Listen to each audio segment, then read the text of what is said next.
স্বাগতম ভিউয়ার্স, আপনারা এখন দেখছেন কে টেকনো কামাল চ্যানেল। চলুন আপনাদের সঙ্গে একটু ডিসকাস করি।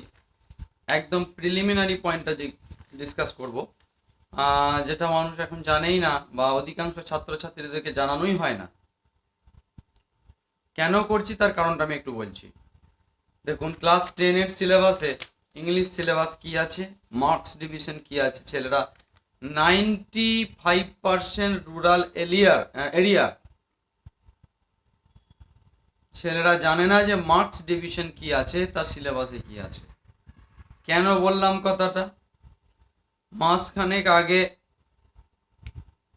দুয়েক আগে বর্ধমান আলামিন মিশন, খালেরপুল মোরকাটি যেটাকে বলে, আমি ক্লাস 11-এর ক্লাস নিয়েছিলাম।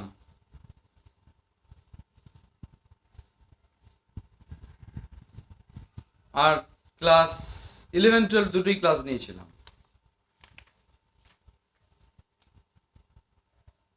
তো ওনাদের যে পার্মানেন্ট টিচার আছে, উনি আমার একদিন ক্লাস করার পরেই ভেবে নিল, উনি নিজের বরাঙ্গের কথা নয়, যে আমার খাবারে থাবা এবার বসছে।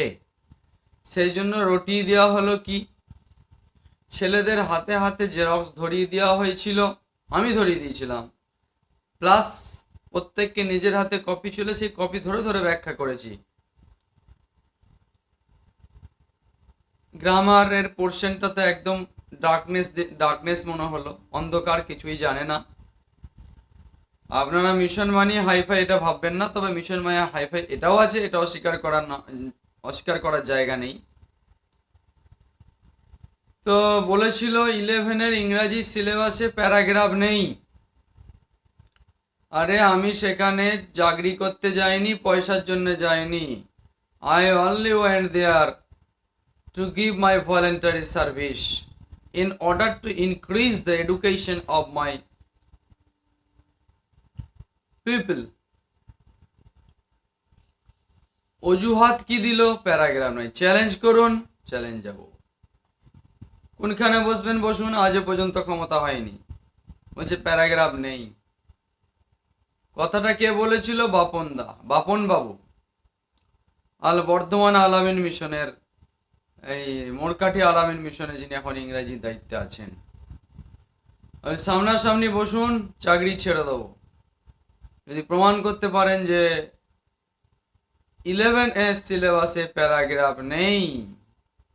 তাহলে বোঝা গেল ম্যাক্সিমাম ছেলেরা জানেই না যে প্যারাগ্রাফ আছে, অন্ধকারে রেখে দেওয়া হয়েছে।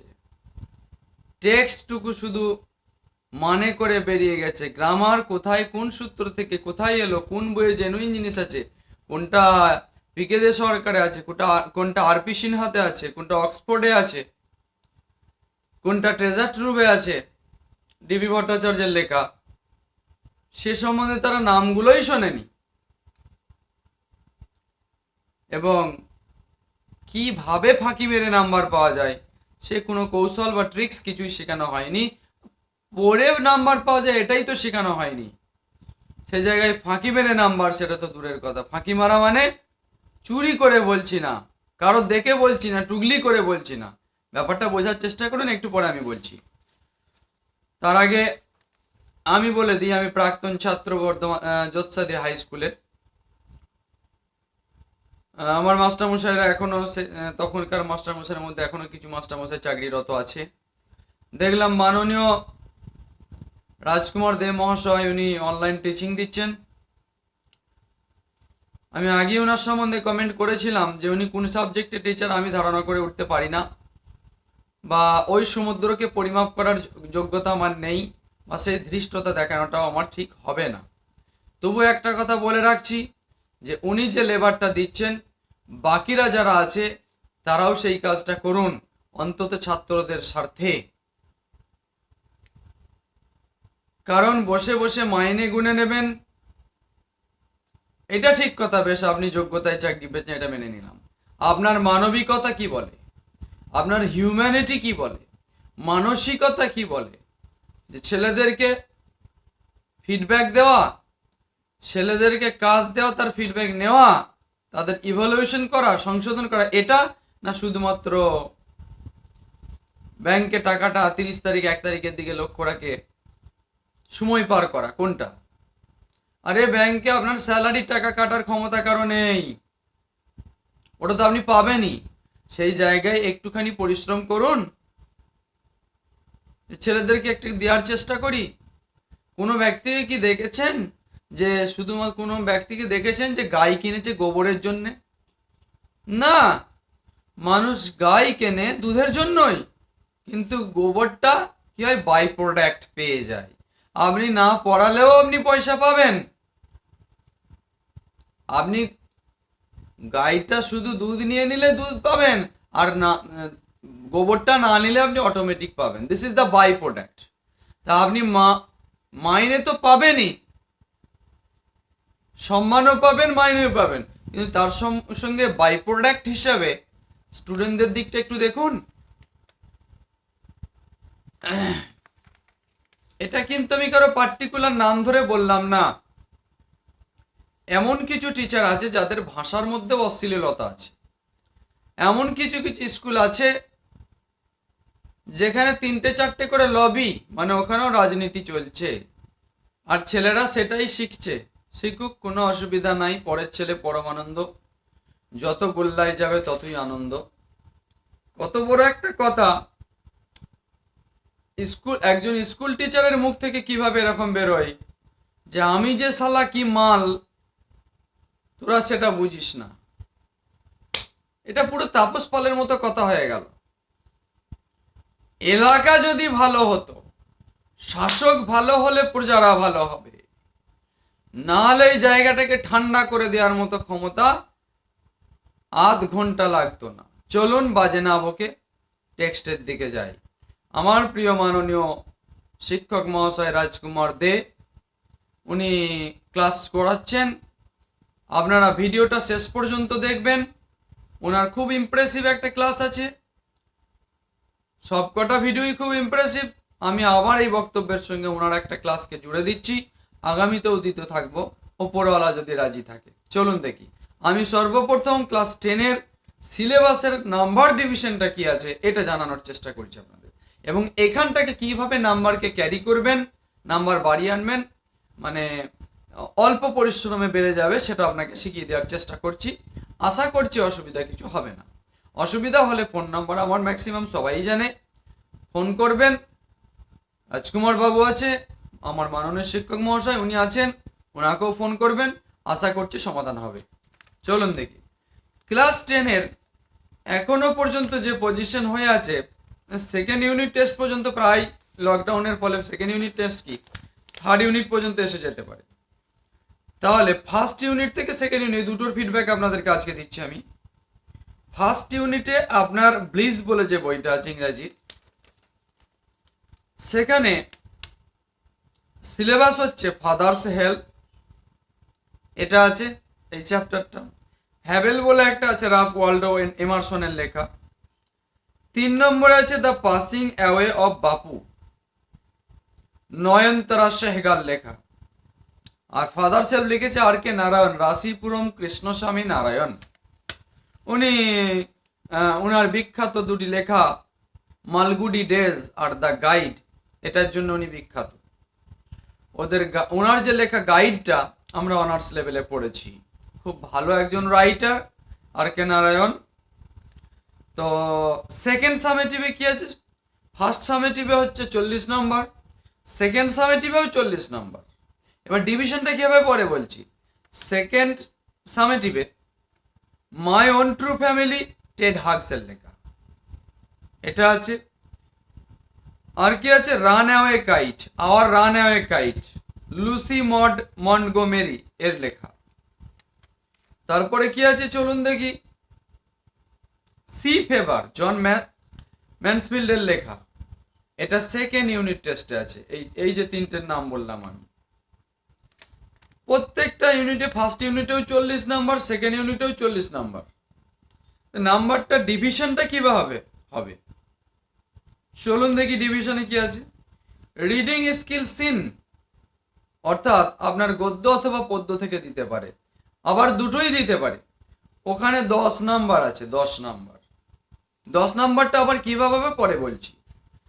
রিডিং স্কিল আনসিন, অর্থাৎ আপনার অপরিচিত কোনো একটা জায়গা থেকে টপিক তুলে দেবে।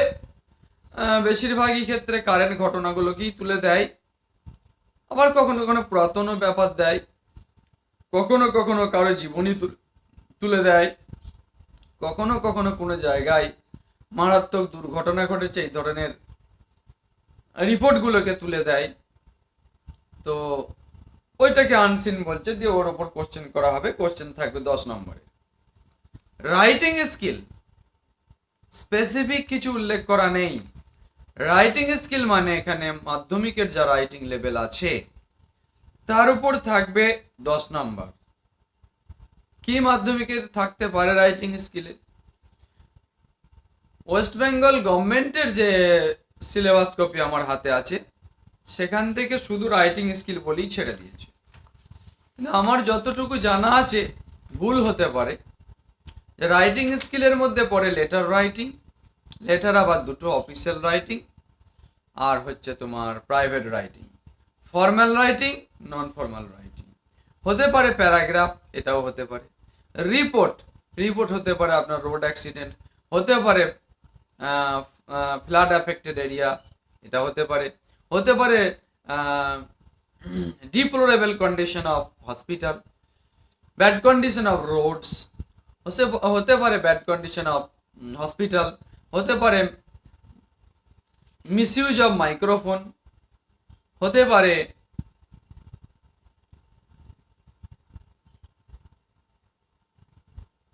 Attack of corona virus, that is COVID-19. এরকম রিসেন্ট জিনিসগুলোর ওপর ওরা তুলে দেয় ম্যাক্সিমাম ক্ষেত্রে, দেখা গেছে বিগত তোমার কোশ্চেন পেপারগুলো ফলো করে দেখা গেছে। তো রাইটিং এর স্কিলের মধ্যে থাকতে পারে প্যারাগ্রাফ, রাইটিং এর স্কিলের মধ্যে থাকতে পারে লেটার, রাইটিং এর মধ্যে থাকতে পারে তোমার রিপোর্ট, রাইটিং এর মধ্যে থাকতে পারে প্রসেসিং, অর্থাৎ কিভাবে কোন পদ্ধতিতে কোনো জিনিস তৈরি করবে এসব প্রসেসিং। আচ্ছা, নোটিশ থাকলে থাকতে পারে।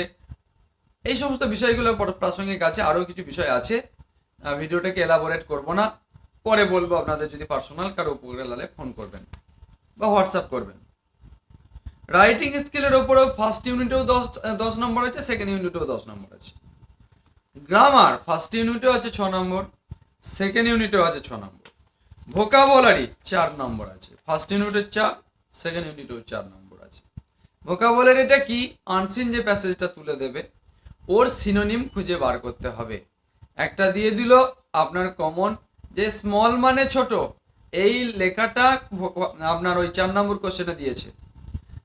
স্মল মানে ছোট, এর সিনোনিম কোথায় ঢুকে আছে? আনসিনেতে, সেখান থেকে বার করে আপনাকে লিখতে হবে।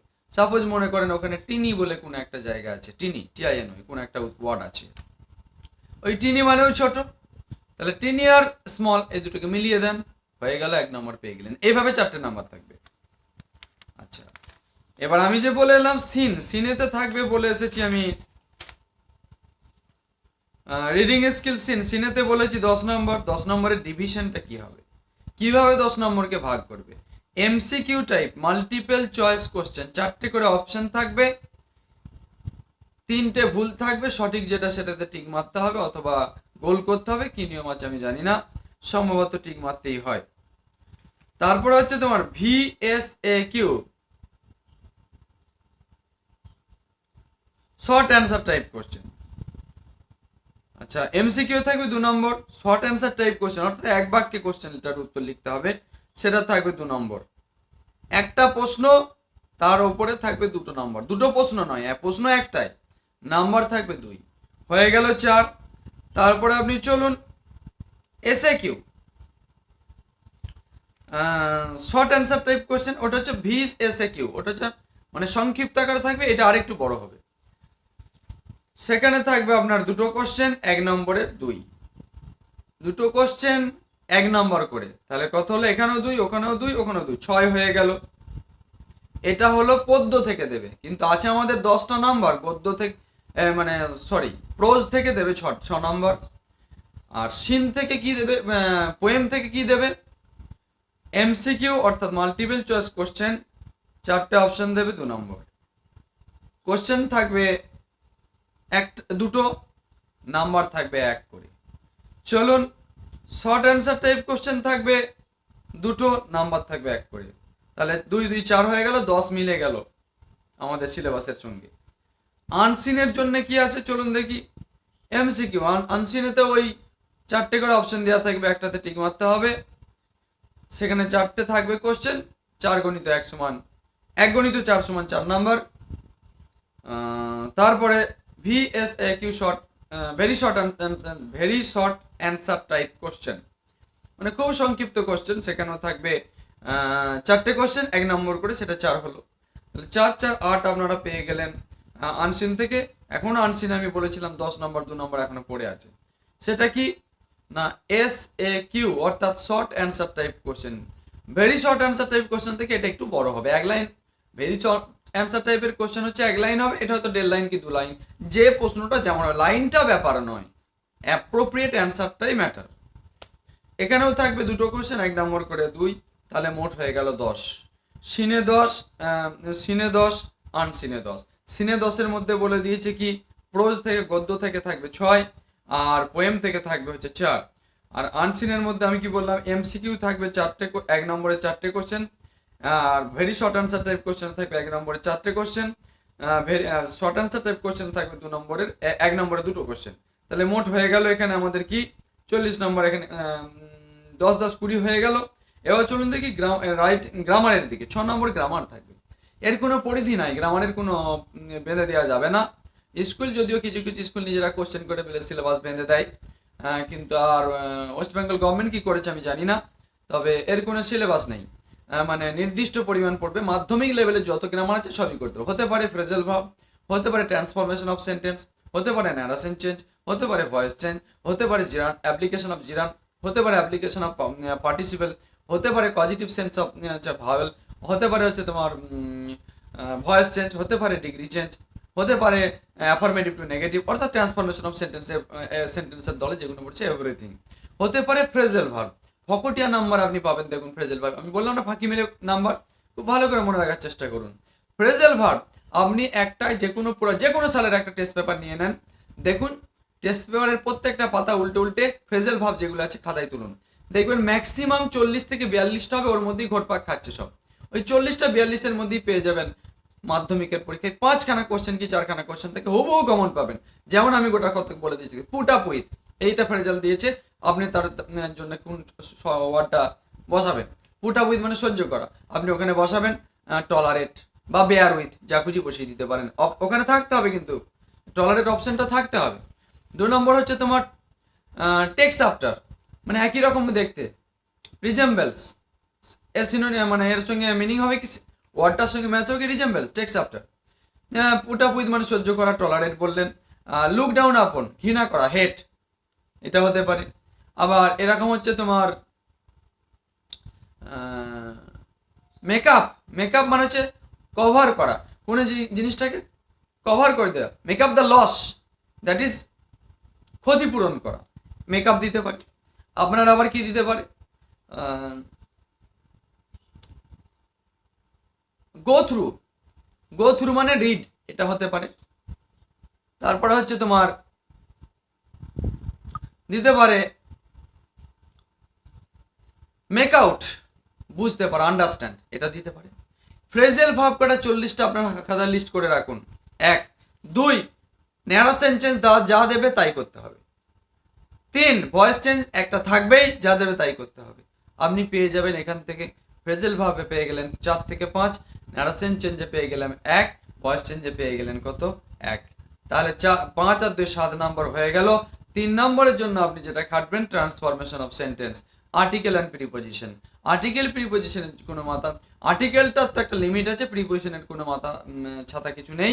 প্রিপোজিশন আপনাদেরকে it will you have to practise immensely, practice makes a man perfect, প্রচুর পরিমাণে প্র্যাকটিস করতে হবে তোমার এর জন্যে। কিসের জন্য প্র্যাকটিস করতে হবে বললাম, ট্রান্সফরমেশন অফ সেন্টেন্সের জন্য প্র্যাকটিস করতে হবে। আর ভয়েস চেঞ্জ না সেন্টেন্সের একটা লিমিট আছে। ট্রান্সফরমেশন অফ সেন্টেন্সের দলে কারা পড়ছে, ট্রান্সফরমেশন অপশনে অ্যাসার্টিভ থেকে ইম্পারেটিভ, ইম্পারেটিভ থেকে অ্যাসার্টিভ, তারপরে হচ্ছে তোমার তোমার ওই এটা ডিগ্রি চেঞ্জ, এটাও ট্রান্সফরমেশনের দলে পড়ছে। তারপরে হচ্ছে তোমার অ্যাসার্টিভ থেকে ইন্টারোগেটিভ, ইন্টারোগেটিভ থেকে অ্যাসার্টিভ, যা খুশি এভরিথিং মাধ্যমিকের সিলেবাসে যা আছে। এর জন্য আপনারা সব থেকে ভালো বই আমি একটা সাজেস্ট করবো, যে বাংলা পাতি, বাংলাতে লেখা আছে, একদম মনে হয় যেন আমার গৃহশিক্ষক আমার ঘরে বসে হাতে ধরে ধরে শিখিয়ে দিচ্ছে। এর জন্য আপনারা দেখে নিতে পারেন ডিপি ভট্টাচার্যের লেখা তোমার ট্রেজার ট্রুভ, যেটা আমি আমার ম্যাক্সিমাম ছাত্রদেরকে রিফার করে থাকি। কিন্তু কম্পিটিটিভের জন্য ওটা নয়, যারা চাকরির পরীক্ষা আমার জন্য কোচিং নিচ্ছেন তাদের জন্য নয়, তাদের জন্য অন্য বই আছে, তাদের জন্য রিফার করবো আমি আরপি সিনহার লেখা প্রিপোজিশন এবং আর্টিকেলটার উপরে। কি আরপি সিনহার লেখা প্রিপোজিশন এবং আর্টিকেলটা ওখানে খুব ভালো আছে, অক্সফোর্ড পাবলিকেশন ওটা। পিকেদের সরকারে চলে যাবেন, গ্রামার কাটা, নারাসেন চেঞ্জ আর ভয়েস চেঞ্জটা খুব সুন্দর করে দেওয়া আছে। আর মাধ্যমিক লেভেলের যারা বাংলা ইংরেজিতে যারা বুঝতে পারবেন না, তাদের জন্য ডিপি ভট্টাচার্যের লেখা বইটাই আমার মনে হয় শ্রেষ্ঠ। আপনাদের মতামত ভিন্ন হতে পারে, দ্যাটস ইওর ম্যাটার। তারপরে বলেছে গ্রামার হয়েছে তোমার 6 নম্বর, ওটা তো বললাম। ভোকাবুলারি ওই আনসিন থেকে, মানে ভোকাবুলারি দেওয়ার উদ্দেশ্য হচ্ছে তোমার আপনার স্টক অফ ওয়ার্ডটা বাড়ানো, মানে যাতে করে তুমি আপনার ইংরাজিতে ওয়ার্ড স্টকটা বাড়াতে পারেন। কতটা ওয়ার্ড স্টক আছে, কতটা শিখেছেন, এইটা, এর বাইরে কিছু নয়। তো পরের দিন আবার আমি আলোচনা করব, টেক্সটে চলে যাব সরাসরি, আমার স্যারের সঙ্গে কোলাবোরেশনে চলবো, মাননীয় রাজকুমার দেববাবুর সঙ্গে কোলাবোরেশনে থাকবো। উনি আমাকে যথেষ্ট সহযোগিতা করছেন, আগামীতেও করবে, এটুকুই ওনার সঙ্গে প্রত্যাশা করি। আর আমার মাথায় তো ওনার হাতটা আছেই, সেই জন্যে উনি আশীর্বাদের হাত আশা করছি, আমার মাথা থেকে তুলে নেবেন না। এই বলে আমি আমার সংক্ষিপ্ত বক্তব্যের জবনিকা টানছি। তারপরে কিন্তু বলে রাখি এই কথা যে আমার এই ভিডিওটার পরে গোটা ভিডিওটা আপনি দেখবেন, এর সঙ্গে আমার মাননীয় শিক্ষক মহাশয় রাজকুমার বাবুর ভিডিও পাঞ্চ করা আছে, শেষ পর্যন্ত দেখবেন, চ্যানেলটিকে সাবস্ক্রাইব করবেন, অটোমেটিক পরবর্তী ভিডিওগুলো আপনার অ্যান্ড্রয়েড সেটে আপনি নোটিফিকেশন হিসেবে পেয়ে যাবেন। ওকে, থ্যাংক ইউ, ভালো থাকবেন, সঙ্গে থাকবেন।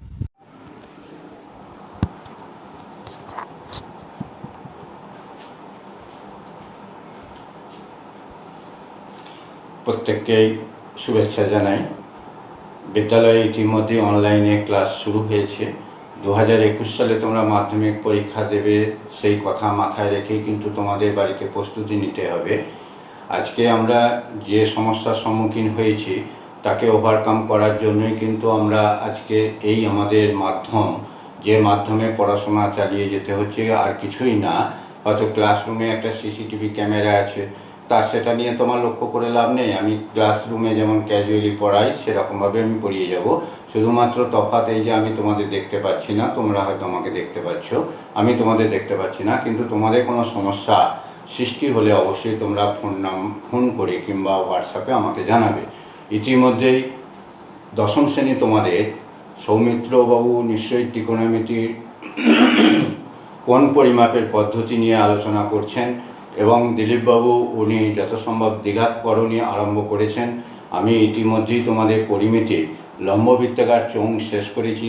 আজকে আমি পরিমিতি কোষে দেখি 12, এই প্রশ্নমালায় যে অঙ্ক আছে মূলত হচ্ছে গোলক।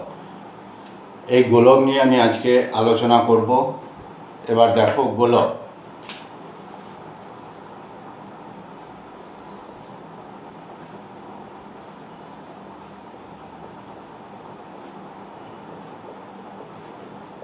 গোলক নিয়ে আলোচনা করব। এখন গোলক কথাটা তোমরা নিশ্চয়ই, তোমাদের কাছে হয়তো নতুন নয়, কারণ তোমরা হয়তো ভূগোল ক্লাসে গোলক কথাটা শুনেছ। কারণ পৃথিবীর প্রকৃত আকৃতি কী, সেখানে জিওডের মতো কেউ বলেছে না অভিগত গোলক। এখন অভিগত গোলক আর গোলক এই দুটোর মধ্যে তফাৎ আছে। অভিগত গোলক কাকে বলা হয়? যে গোলকের পূর্ব পশ্চিম দিকটা স্ফীত আর উত্তর দক্ষিণ দিকটা চাপা, তাকেই বলা হয় কি অভিগত গোলক। তাহলে এখন গোলক কাকে বলে? গোলক হচ্ছে, দেখো যদি আমি একটা অর্ধবৃত্ত আঁকি, অর্ধবৃত্ত মানে আমাদের যে ইনস্ট্রুমেন্ট বক্স আছে চাঁদাটা, সেটাই হচ্ছে আমাদের অর্ধবৃত্ত। তাহলে কোনো অর্ধবৃত্তে এইটা কি ব্যাস? আমরা বৃত্ত সবসময় অঙ্কন করি ব্যাসার্ধের মান নিয়ে। যদি ব্যাস দেয় তার অর্ধেক করলে ব্যাসার্ধ হয়। তাহলে এই অর্ধবৃত্তে, কোনো অর্ধবৃত্তের ব্যাসকে স্থির রেখে, স্থির নয়, এক্ষেত্রে আমরা কিন্তু অক্ষ ধরব। তাহলে কোনো অর্ধবৃত্তের ব্যাসকে অক্ষ করে ওই অর্ধবৃত্তটিকে 360 ডিগ্রি কোণে আবর্তন করলে যে ঘনবস্তুর উৎপন্ন হয় তাকেই বলা হয় গোলক। তাহলে দেখো, অর্ধবৃত্তের এই ব্যাসটাকে অক্ষ করে অর্ধবৃত্তটিকে সম্পূর্ণ একবার হয়ে যায় বা 360 ডিগ্রি কোণে আমি যদি প্রদক্ষিণ করাই, 360 ডিগ্রি কোণ যদি আমি তৈরি করি, তাহলে যে ঘনবস্তুটা পাওয়া গেল তার নামই হচ্ছে কি গোলক। তাহলে এইবার এইটা কি অর্ধগোলক। গোলক আর অর্ধগোলকটা আমি আগেই এঁকেছিলাম, এটা অর্ধগোলক। তাহলে অর্ধগোলক কাকে বলে? অর্ধগোলক হচ্ছে কি, কোনো অর্ধবৃত্তের ব্যাসকে স্থির রেখে 180 ডিগ্রি কোণ উৎপন্ন করে যে ঘনবস্তু তাকেই বলা হয় কি অর্ধগোলক। তাহলে গোলক আর অর্ধগোলকের সংজ্ঞা নিশ্চয়ই আমরা জানতে পারলাম। এরপর দেখো, এই গোলকের তল কটা? গোলকের তল হচ্ছে একটি। গোলকের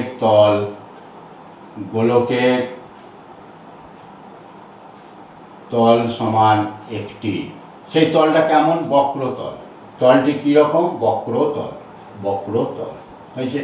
এর শীর্ষবিন্দু আছে কি? না, এর শীর্ষবিন্দু নেই হয়েছে।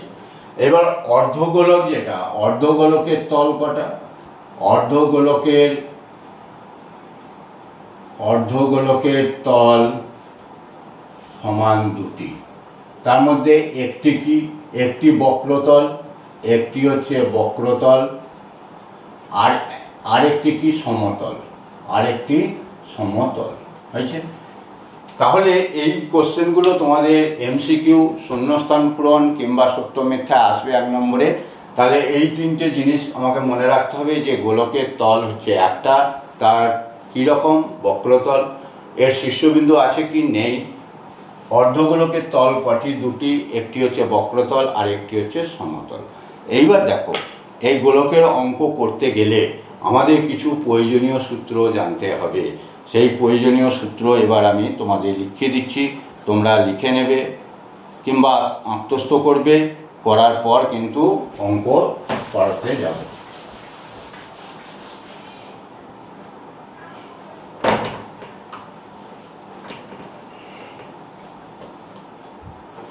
তাহলে দেখো, প্রয়োজনীয় সূত্র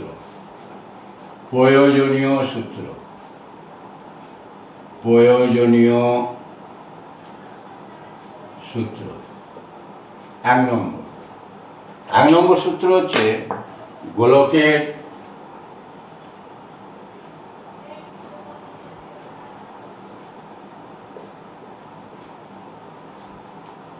সমগ্র তল বক্রতলের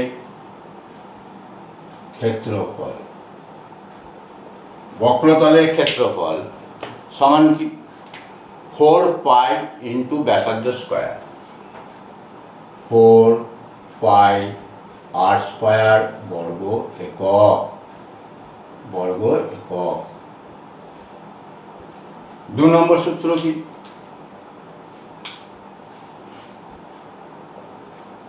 গোলকের আয়তন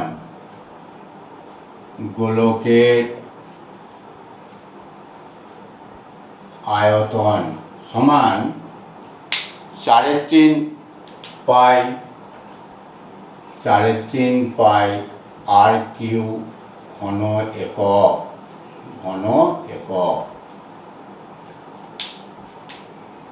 3 নম্বর, ফাঁপা গোলকের আয়তন। ফাঁপা গোলকের আয়তন সমান, ফাঁপা গোলকের আয়তন এই জায়গায় দেখো, ফাঁপা গোলক যেহেতু, তাহলে নিশ্চয়ই একটা বহিঃব্যাসার্ধ একটা অন্তঃব্যাসার্ধ থাকবে। এর আগে আমি লম্ববৃত্তাকার চোঙের অঙ্ক করাবার সময় বলেছিলাম যে বহিঃব্যাসার্ধটা ক্যাপিটাল আর ধরতে পারো, অন্তঃব্যাসার্ধটা স্মল আর ধরতে পারো, কিংবা বহিঃব্যাসার্ধটা R1, অন্তঃব্যাসার্ধটা R2 ধরতে পারো। তাই এখানে তুমি যদি বহিঃব্যাসার্ধ সমান যদি ক্যাপিটাল আর ধরো, আর অন্তঃব্যাসার্ধ অন্তঃব্যাসার্ধ যদি আর ধরো, তাহলে এই সূত্রটা কী হবে দেখো, 4/3 পাই আর কিউ, 4/3 পাই আর কিউ মানে এখানে বহিঃব্যাসার্ধের ঘন মাইনাস অন্তঃব্যাসার্ধের ঘন, ঘন একক আছে। 4 নম্বর সূত্র কি, এইবার আমরা যদি অর্ধগোলক বলি, তাহলে অর্ধগোলকের নিরেট অর্ধগোলকের বক্রতলের ক্ষেত্রফল, তাহলে দেখো এখানে 4 পাই আর স্কয়ার ছিল, তাহলে নিরেট অর্ধগোলকের বক্রতলের ক্ষেত্রফল হয়ে যাবে 2 পাই আর স্কয়ার বর্গ একক। 5 নম্বর, নিরেট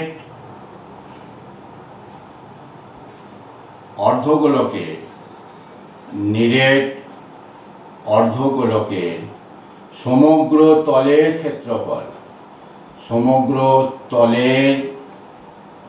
ক্ষেত্রফল সমান, সেখানে দেখো তার মানে এই নিরেট অর্ধগোলক যদি হয় তাহলে সেক্ষেত্রে কি হচ্ছে, আমার বক্রতলের ক্ষেত্রফল যেটা আছে সেটা থাকবে, বক্রতলের ক্ষেত্রফলটা তো থাকবেই 2 পাই আর স্কয়ার প্লাস সমতলের ক্ষেত্রফল পাই আর স্কয়ার সমান 3 পাই আর স্কয়ার বর্গ একক আছে। 6 নম্বর, নিরেট অর্ধগোলকের তাহলে আয়তনটা কি হবে বা ঘনফলটা কি হবে, নিরেট অর্ধগোলকের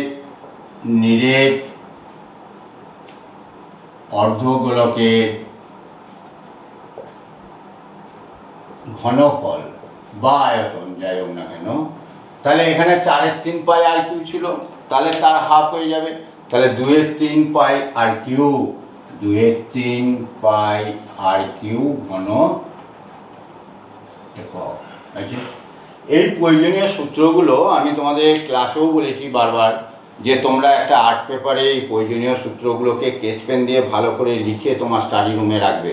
আমি এখনও বলছি, এই প্রয়োজনীয় সূত্রকে তুমি লিখে নিয়ে তুমি একটা আর্ট পেপারে ভালো করে লিখে নিয়ে স্কেচ পেন দিয়ে লিখে নিয়ে তোমার ড্রয়িং রুম মানে তোমার স্টাডি রুমেতে তুমি রাখবে, তাহলে কিন্তু এটা সচরাচর তোমার চোখে পড়বে, তাহলে অঙ্ক করতে তোমাকে আরও সাহায্য করবে। ঠিক আছে, বুঝতে পেরেছো প্রত্যেকে? এবার আমরা অঙ্কে আসছি, তাহলে আমি মুছে দিচ্ছি, সূত্রগুলো একটু দেখে নেবে ভালো করে।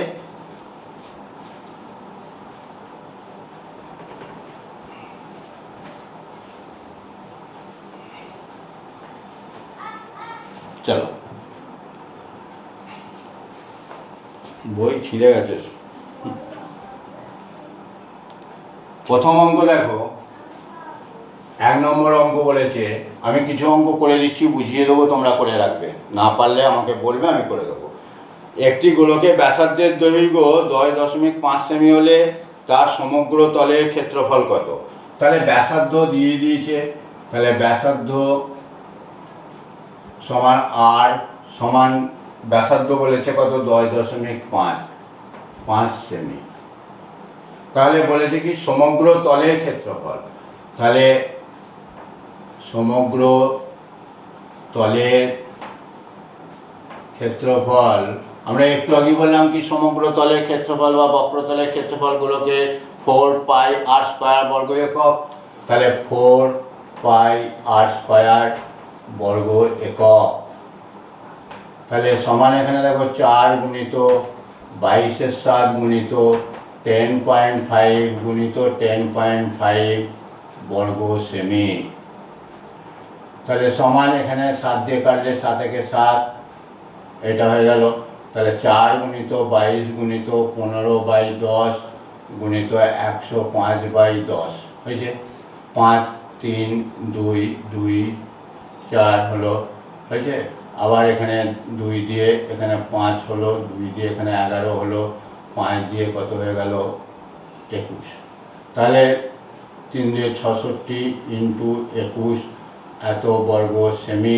তাহলে গুণ করার সময় দেখো সবসময় যেটা একই সংখ্যা নিচে রাখবে, গুণ করতে আমার সুবিধা হবে, কারণ এখানে 126 বসিয়ে দেবো। 6, 8, 1386, তাহলে সমান 1386 বর্গ সেমি হয়েছে। 1 নম্বর অঙ্ক হলো। 2 নম্বর অঙ্ক দেখো, বলছে একটি চামড়ার বল তৈরি করতে প্রতি বর্গ সেমি 17.50 টাকা হিসাবে 431.20 টাকা লেগেছে। বলটির ব্যাসের দৈর্ঘ্য কত? প্রতি বর্গ সেমি একটা বল আমরা তৈরি করি, বল তো আমরা ফুটবল খেলি, তাহলে চামড়া দিয়ে চারিদিকটা যে ঘেরা আছে তাহলে ওটাই কি সমগ্র তল বা বক্রতল গোলকের ক্ষেত্রে? তাহলে এখানে প্রতি বর্গ সেমি 17.50 টাকা হিসাবে 431.20 টাকা লেগেছে। তাহলে মোট টাকাকে এই প্রতি বর্গ সেমিতে যে টাকাটা আছে এটা ভাগ করলেই আমি কি পেয়ে যাব? সমগ্র তলের ক্ষেত্রফল। তাহলে 2 নম্বর অঙ্কটা চলো দেখি। 2 নম্বর অঙ্ক, 2 নম্বর, সমগ্র তলের ক্ষেত্রফল।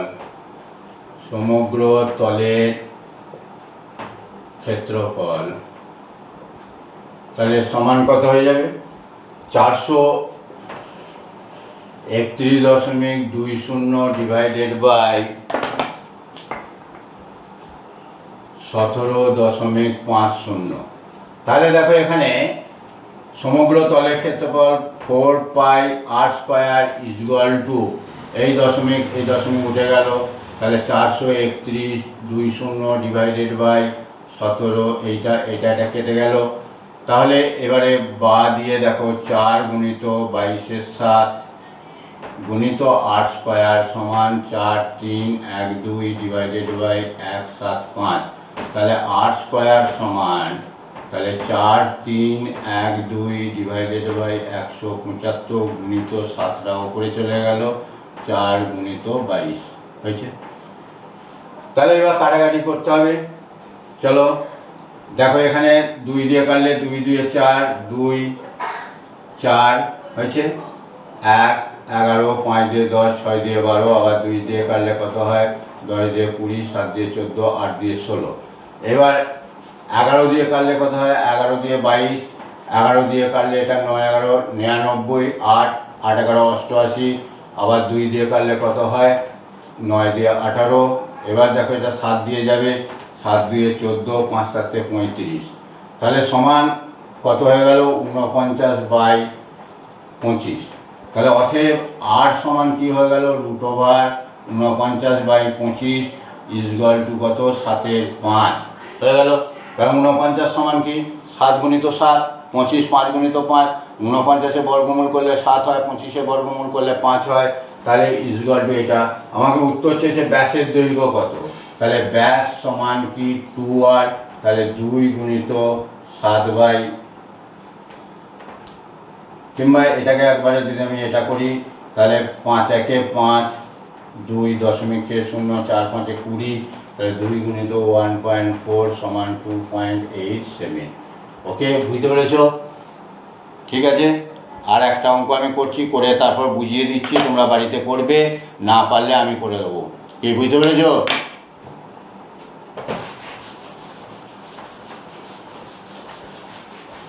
যদি না করতে হয় আমি বুঝিয়ে দিচ্ছি।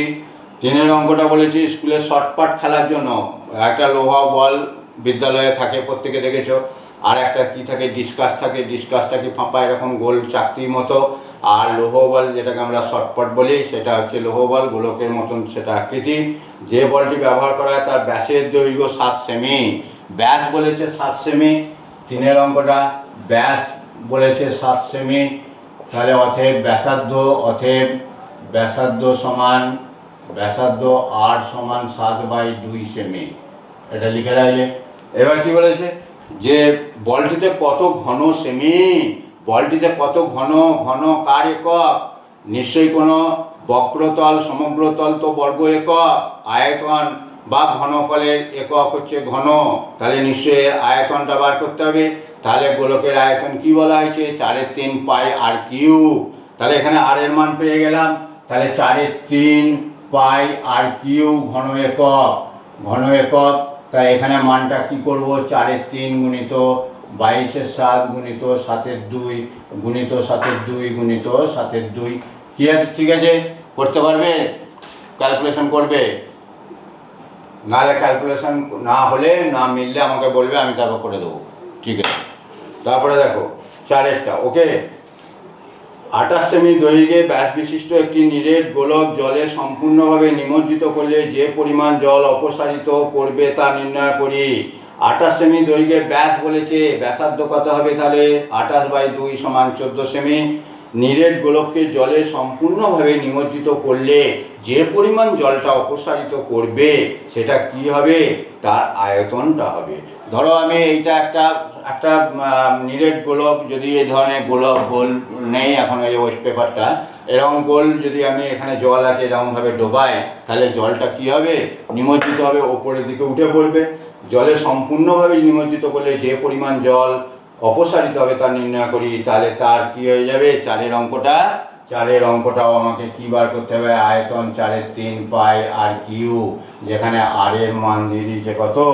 28/2 = 14 সেমি। ক্যালকুলেশন করবে বাড়িতে।